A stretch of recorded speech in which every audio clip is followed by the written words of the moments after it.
Hello, friends of the internet, YouTubers, gamers, and hobbyists as well. I'm saying that because I'm going to put this video onto two of my channels. This is, as you can gather, my movie review of The Incredible Hulk, the second movie in the Marvel Cinematic Universe franchise. I've done Iron Man. We're on to The Incredible Hulk now. And this is for my hobby channel. My other channel is totally different, but I just want to kind of raise awareness if I can, because I'm on a mission to try and gain a few more subscribers, because it's such a small channel at the moment. But it'd be really nice if I could just get a few more. So this is just a little sample, really, of what you can find over on my Pete's Media Reviews channel if you're not there. It's also a good chance for me to explain how I rate my media, or movies in particular. I take a movie, I rate 5 categories of that movie, and then I give it an overall score out of 50. So I rate storyline, acting, production, personal enjoyment, and replayability. All are numbers out of 10, and then that gives me an overall figure, a number out of 50. And then we just talk about it, whether I liked it, whether I hated it, whatever. And that's it, how it works. So if you want to stick around and watch this video, please do. I'd love that. If it makes you want to check out my other reviews, as things I do, I review books as well, and concerts, music concerts, that sort of thing. And there might be other stuff coming in the near future for that channel too. So please check it out, have a look. If not, you won't see this again. Not on this channel anyway. So but yeah, I just thought I'd throw it out there and see how well we can do. Anyway, let's get on with it. So The Incredible Hulk, here we are. Movie number 2 from the Marvel Cinematic Universe. Obviously, we have a different actor here for playing the Hulk, because it's hasn't really evolved. They're still finding their feet. The Marvel universe, they're still, I'm not sure. I mean, Iron Man, I don't know how successful it was at the box office. I mean, I said in that movie, I don't give informal statistics such as that, but I believe it went on to do very well and was received well. It must have done to gain all the other movies that followed it. Anyway, this is the Hulk. So we started off with Iron Man, leader of the Avengers, who becomes the leader of the Avengers, and we got the Hulk now. So these are 2 characters from my childhood comic books that I was the hugest fan of. I mean, I used to play we used to play in the school playground games of superheroes and villains, and I loved the Incredible Hulk. Anything that involved the Incredible Hulk was phenomenal for me. And I liked acting that out, and I had Hulk figures, and action figures and all that kind of thing, and I just thought it was brilliant. Loved it. So as a movie, then, how does it stand up? Does it hold up to what I idolized as a kid? And let's not forget the original Incredible Hulk TV series that was on the TV back in the day, which, again, with Lou Ferrigno. I'm probably butchering his name there. That's how I pronounce it. You know who I'm talking about. And that really captivated me as a child. That's my childhood Hulk. So obviously when they started making, the Marvel movies, I thought, wow, what can they do? What can CGI do? We'll come on to that. Right, so let's start with the first topic of the movie breakdown. That's storyline. Okay, now I rate this as a 6 out of 10.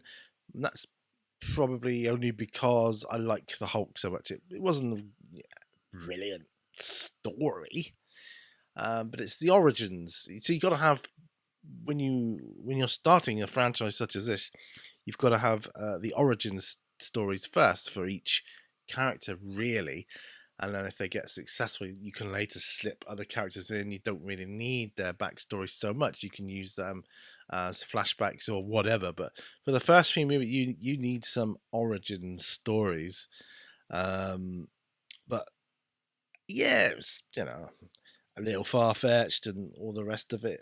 But I enjoyed it a lot because I love the Hulk. I just love the Hulk. It doesn't matter, it doesn't matter who's playing him, whether it's Eric Banner or whoever. It doesn't make no odds to me. But this one, yeah, I liked it. Edward Norton. It doesn't matter. It doesn't matter who's playing the Hulk.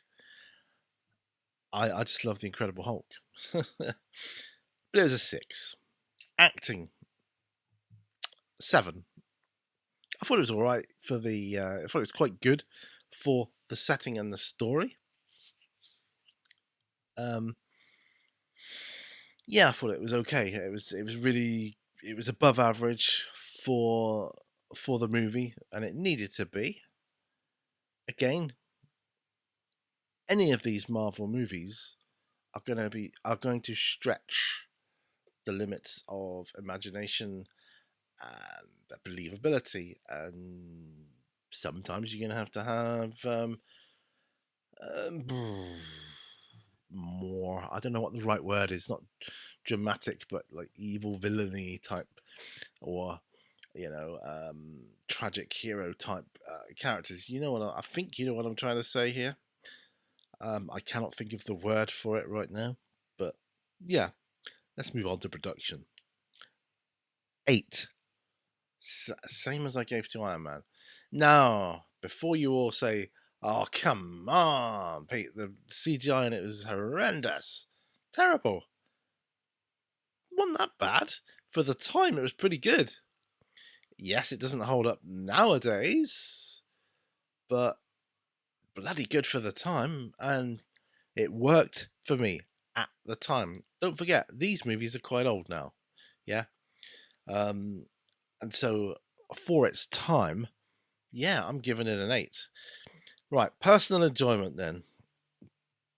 We're starting to slip now. I mean, the storyline was less than Iron Man. Personal enjoyment is only a 6. I didn't enjoy it as much as Iron Man. Didn't enjoy it as much as I thought I might.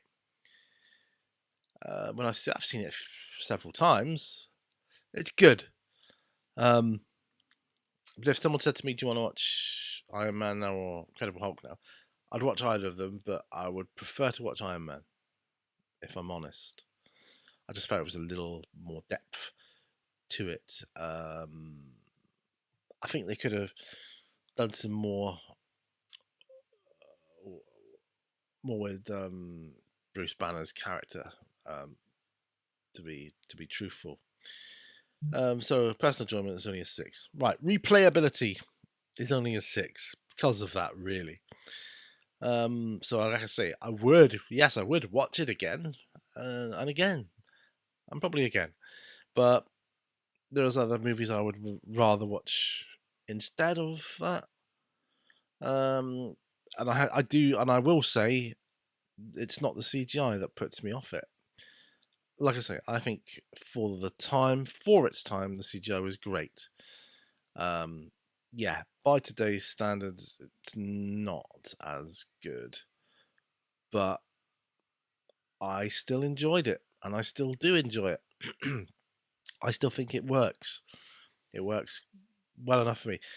It's aged slightly, but not too bad. Anyway, that gives an overall score, if you add them up, of 34 out of 50. So not as much as Iron Man's 37. Still not a bad score. Still quite a respectable score. Still enjoyable movie. One I would watch again. And yeah, I enjoyed it.